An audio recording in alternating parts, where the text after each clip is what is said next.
Hello, and welcome to UDL in 15 minutes, where educators discuss their experiences with UDL. I'm Louie Lord Nelson, UDL author and leader.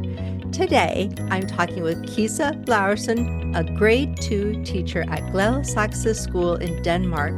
Kisa is going to share how UDL has energized co-teaching for her. Welcome, Kisa. Thank you very much, Louie. I am very excited for our conversation and for being part of this wonderful podcast. Oh, thank you so much. Thank you. So, I like to begin each podcast by asking my guests to share a bit about their background in education, like how long you've taught and the roles you've had. And also, I know you've done co-teaching. So, how long have you had that role? Yes, I have been a teacher for about 18 years now.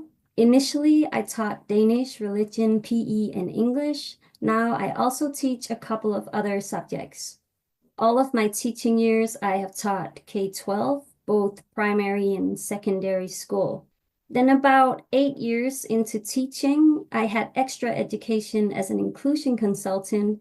And after that, I spent half of my work time in class teaching and half as a consultant doing observation in different classes and talking with the students and for the most part, their teachers about group dynamics, student voice, different needs, and ways to plan and teach with data in mind.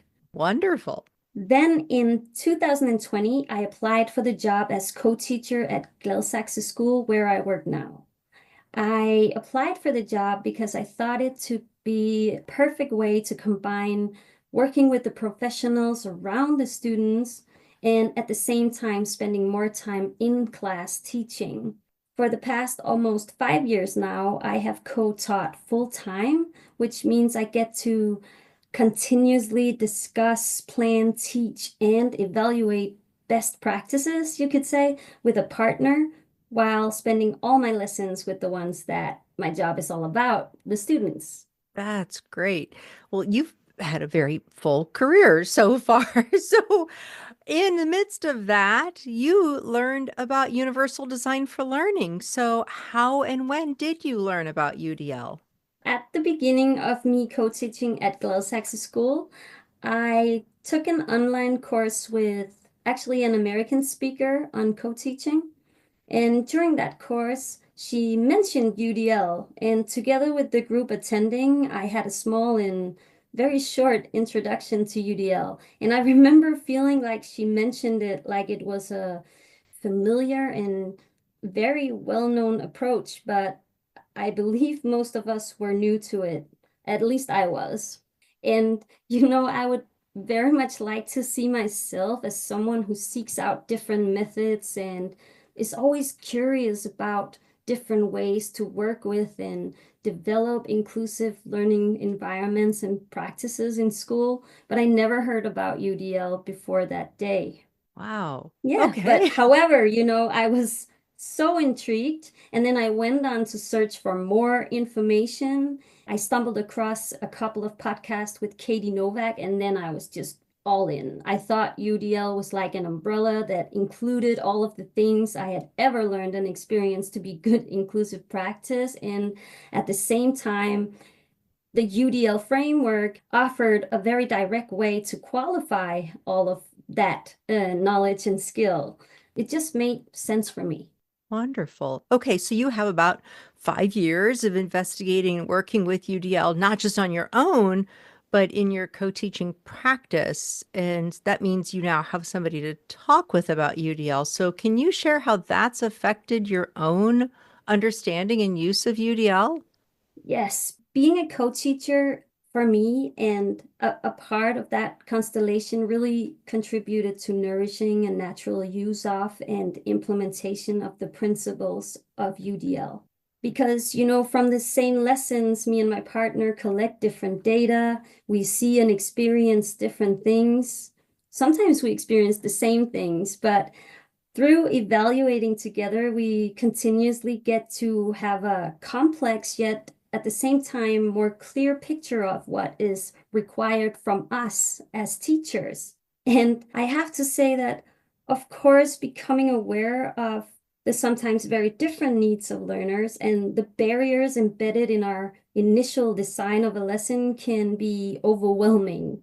But at the same time, being two, we have the possibility of sitting down together, bringing in different data, asking each other questions, and challenging each other's both different and common thinking, beliefs, and ideas together. And that makes it easier, I would say, to sort of turn the barriers into possibilities and then adjust the design. I want to say that sometimes co-teaching can be reduced to a method for some, a way to organize the teaching when you're more than one professional in a class, divide students into smaller groups, and that's it. I understand teaching as being much more data-informed teaching with the purpose of seeking to create more ways for students to participate and contribute. And for me, it makes a lot of sense to elevate co-teaching through UDL because the framework with its principles and guidelines offers inspiration for different questions to bring into our conversations, like, for example, who might need an alternative way of presenting than writing? What is the reason for this and which action does that call for? Or it could also be, how can we better scaffold this task, knowing that three of our students might have challenges remembering the instructions that we give? So us identifying these barriers in the design and talking about how we can reduce or hopefully remove them together is quite empowering and uplifting, I think, because it makes me feel that there's always something we can do or at least try out. Yeah, exactly. Absolutely. Absolutely. So I am really curious to hear about how your conversations about UDL even started with your co-teacher. So was there a certain day when you said, "Do you know about UDL?" Or was it a school training or a request from your school leadership? That's a very good question. I don't really remember me saying, okay, this is the day I bring this into the conversation. I believe I started out by just naturally bringing the ideas and questions inspired by UDL into the conversations that we were already having about lessons that we planned, taught, and evaluated together.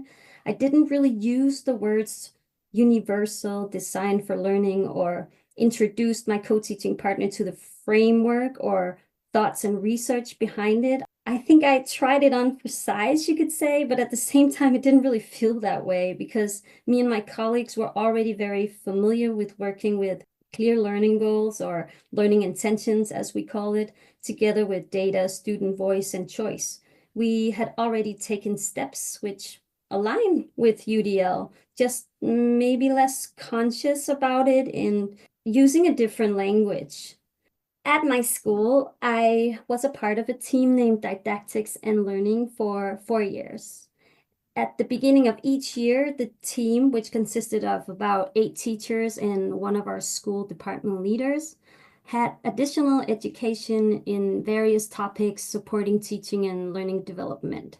After the additional education, we were each connected to other teachers at school to help spread the word and train together for a limited period of time, sometimes observing, then evaluating and planning together with our colleagues, sometimes planning, teaching, and evaluating all together. And prior to last year, we had one external consultant come in and show us how to construct clear learning intentions, one who presented different ways to collect and use data in our planning, and one to talk about behavioral design. And last year, my department leader asked and encouraged me to create a course for my peers in the team, sharing my experiences with working with UDL. And I was so thrilled. It really seemed to be such a natural next step in accordance with the other topics we had worked with before. And in a way, it brought it all together, which I believe is the main reason why it resonated with a lot of my colleagues. And during the time working with the team, exploring and co-creating ways of getting UDL out there, we decided on 5 main questions to ask during the planning of each lesson to help identify barriers and develop more inclusive practices. And those questions were very, I guess, simple, but turned out to be a very big success. The questions were who might be bored, who might have difficulties with the task, who might be done with the task real fast, who might have the need for social emotional support from a peer, teacher, or a pedagogue, and who might need support to challenge themselves. And of course, these questions can and are also used looking back on the lessons, asking who was bored, who had difficulties, etc. And every time we talk about why and how so, sharing our observations and bringing in data. And using those 5 questions, as we call them, turned out to be this huge success. I think because it is so specific and hands-on, which is why we had the 5 questions actually turned into small stickers that fit right next to our keyboard on our computers. And in that way, we all remember them when planning our lessons.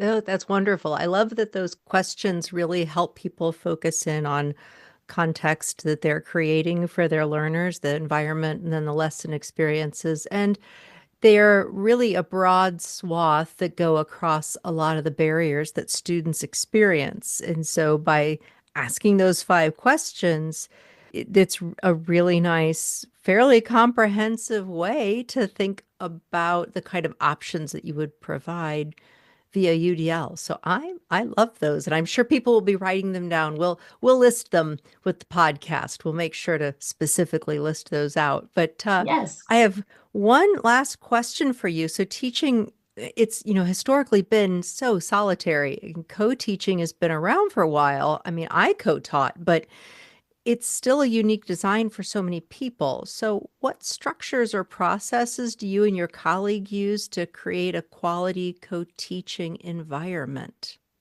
At the moment, I have 3 different co-teaching partners to plan, teach, and evaluate with. And we have scheduled and very sacred planning time together each week, I would say.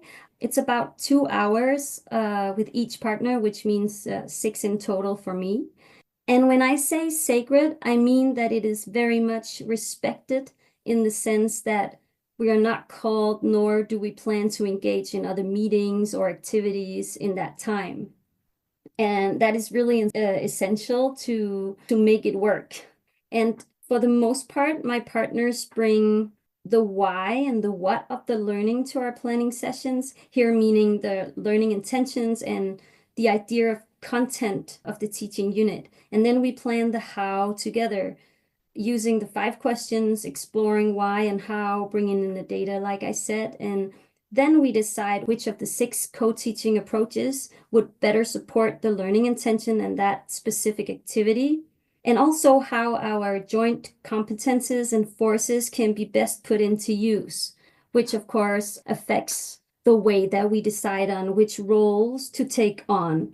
Then we also focus a lot on grouping and regrouping the students, and every time aiming to assure that no one feels marginalized.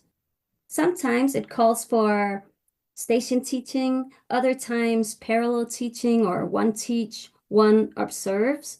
It all depends on the why, the what, and the how of the learning and lesson.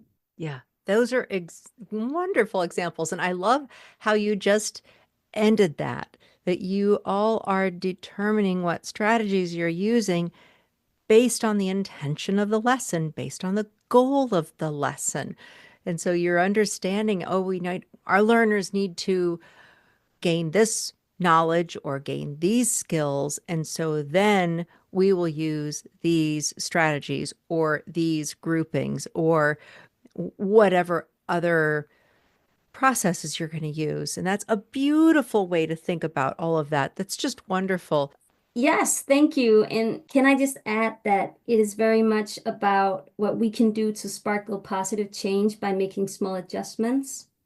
We don't spend as much time now as before on identifying the barriers and going deep into the difficulties of reducing them as we do focusing on exploring new ways and ideas of applying those to our design. In that way, I feel the conversations have become less overwhelming and more exciting. And that is also true for the conversation that, I have with myself when still once in a while being the only teacher in the classroom, or when I plan and do presentations of my own as an independent independent consultant. You know, with working with and implementing UDL, I feel less overwhelmed and more excited about teaching. That's so wonderful. And the last thing I'll point out is it's so clear that your colleagues and you value one another greatly. You value your time, but you value one another and the work that you're doing. So it comes out so clearly. And I want to appreciate you for that and appreciate your colleagues for that and appreciate you for coming onto this podcast and sharing your insights about co-teaching. So thank you so much for being here. Thank you so much for having me. I am so happy about it. Oh, you're welcome. You're welcome. So, for those listening to this podcast, you can find supplemental materials like images, a transcript, and an associated blog at my website, which is the udlapproach.com/podcasts. And finally, if you have a story to share about UDL implementation for UDL in 15 minutes, you can contact me through the udlapproach.com. And thanks to everyone for your work in revolutionizing education through UDL and making it our goal to design for learner agency.